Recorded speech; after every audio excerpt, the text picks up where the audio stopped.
mostrarte a través de las Escrituras que haciendo una profesión de fe, inclusive pertenecer a una determinada iglesia o alguna institución religiosa, no garantiza la entrada al reino de los cielos.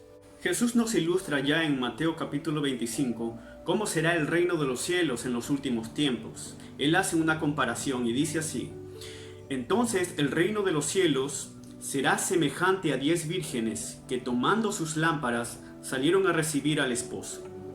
5 de ellas eran prudentes y 5 insensatas. Las insensatas, tomando sus lámparas, no tomaron consigo aceite, mas las prudentes tomaron aceite en sus vasijas juntamente con sus lámparas. Y tardándose el esposo, cabecearon todas y se durmieron. En el mundo antiguo, la costumbre judía sugiere que estas 10 vírgenes eran damas en espera y tenían 2 misiones. Una de ellas era preparar a la novia para su boda. Otra era encontrar en un punto del camino al esposo. Deberían de estar esperándolo allí.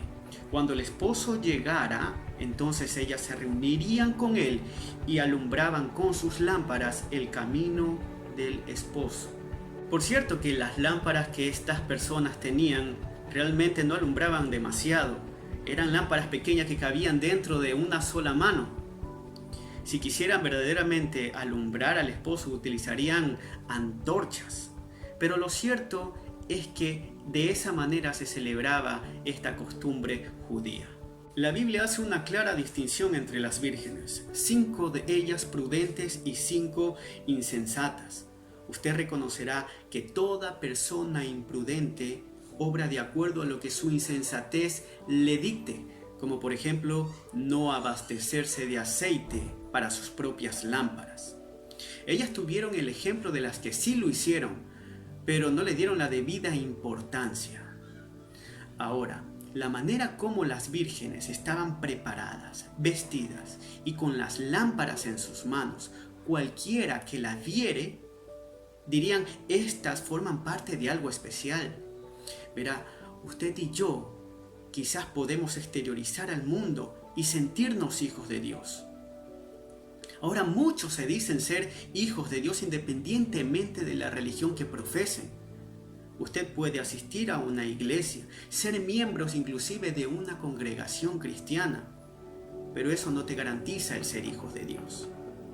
Usted puede tener una lámpara de profesión en sus manos y aún no nacer de nuevo.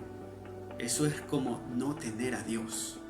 Mientras el novio se hacía esperar, todas durmieron. Y la demora representa el espacio entre la conversión verdadera o inclusive la aparente y el retorno del Señor Jesucristo. Y digo del retorno del Señor Jesucristo porque recordemos que la parábola está en el contexto de la pregunta que le hicieron los discípulos a Jesús cuando le dijeron: Señor, ¿qué señales habrá acerca de tu regreso y del fin de los siglos? Continuemos con la parábola desde el verso 6. Dice así: y a la medianoche se oyó un clamor: aquí viene el esposo, salid a recibirle. Entonces todas aquellas vírgenes se levantaron y arreglaron sus lámparas. Y las insensatas dijeron a las prudentes: dadnos de vuestro aceite, porque nuestras lámparas se apagan. Mas las prudentes respondieron diciendo: para que no nos falte a nosotras y a vosotras, id más bien a los que venden y comprad para vosotras mismas. Pero mientras ellas iban a comprar, vino el esposo, y las que estaban preparadas entraron con él a las bodas y se cerró la puerta. Ahora nos encontramos en el punto central de la parábola: la llegada del novio para celebrar su boda con la iglesia. Este es Cristo Jesús. Las 10 vírgenes, al escuchar tremendo sonido que decía: allí viene el novio, salid a recibirle, se despertaron y comenzaron a arreglarse. Inclusive arreglaron sus propias lámparas. Y de nuevo las insensatas, que debido a su naturaleza otra vez cometieron un acto de imprudencia al pedirle prestado aceite a las que sí tenían, no importando perjudicarlas. Sin embargo, tomaron consejo y fueron a comprar aceite para sí mismas. Pero de repente llegó el novio. Y mientras las insensatas iban a comprar el aceite, el novio solamente encontró a las que sí estaban preparadas. Estas acompañaron al novio, continuaron el ritual, alumbrando el camino de él hacia el lugar de la boda. Estas vírgenes prudentes representan a aquellas personas que han tenido un genuino arrepentimiento. Representan a aquellas personas que han nacido de nuevo en Cristo Jesús por medio del Espíritu Santo de Dios. Representan a las personas conocidas por Dios, aquellas personas que hacen su profesión de fe en Cristo Jesús. La parábola continúa después de que se cerraron las puertas en el versículo 11 diciendo: después vinieron también las otras vírgenes diciendo: Señor, Señor, ábrenos. Mas él respondió diciendo: de cierto os digo que no os conozco. Velad pues, porque no sabéis el día ni la hora en que el Hijo del Hombre ha de venir. Luego de que cerraron las puertas, llegan las vírgenes imprudentes a golpear y a interrumpir la ceremonia. Ellas se sentían indispensables para el evento. Ellas decían: Señor, Señor, ábrenos. Ellas decían: Señor, Señor. Y la manera de llamar a una persona por la repetición de su nombre, como por ejemplo Abraham, Abraham, Marta, Marta, Absalón, Absalón. Esta es una forma judía de expresar cierta relación de intimidad con la persona. Estas vírgenes creían tener esa cercanía estrecha con el novio. Sin embargo, el novio le respondió diciendo: no las conozco. Aquí vemos que las vírgenes no entraron a las bodas, no porque no tuvieran una invitación, tampoco porque no tuvieran las lámparas encendidas. Realmente no entraron a las bodas porque el novio nunca las conoció. Nunca tuvieron una relación personal con el novio. Las personas que son representadas por estas vírgenes insensatas realmente no es que perdieron la salvación, sino es que nunca la tuvieron. Nunca fueron salvas porque nunca se arrepintieron. Ciertamente Jesús viene. Y viene pronto. Vale hacerse la pregunta: ¿eres conocido por Dios? Bueno, quizás tú me podrías decir: Dios conoce a todas las personas. Pero tú sabes a lo que me refiero. Voy a volver a hacer la pregunta de una manera distinta. ¿Tienes una relación personal con Él?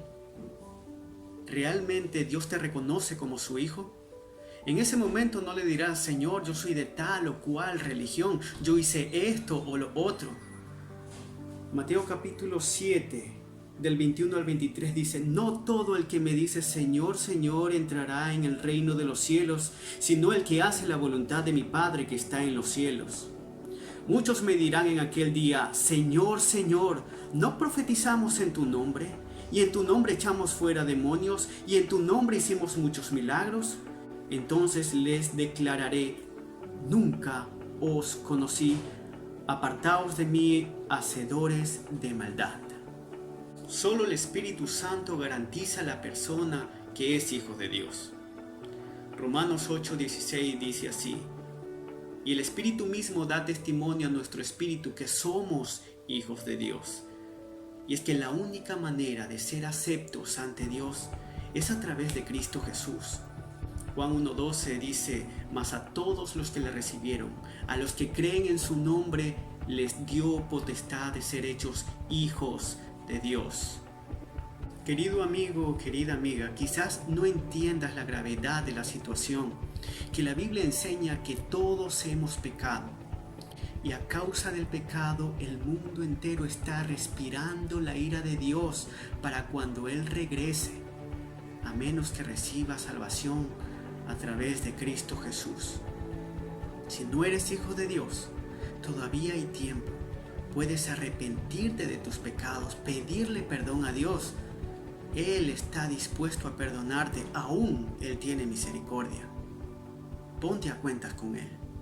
Si eres hijo de Dios, ¡qué alegría! Hagamos brillar nuestras lámparas para que la gente vea nuestra profesión de fe en Cristo Jesús. Sigamos en comunión con nuestro Señor. mientras esperamos su venida.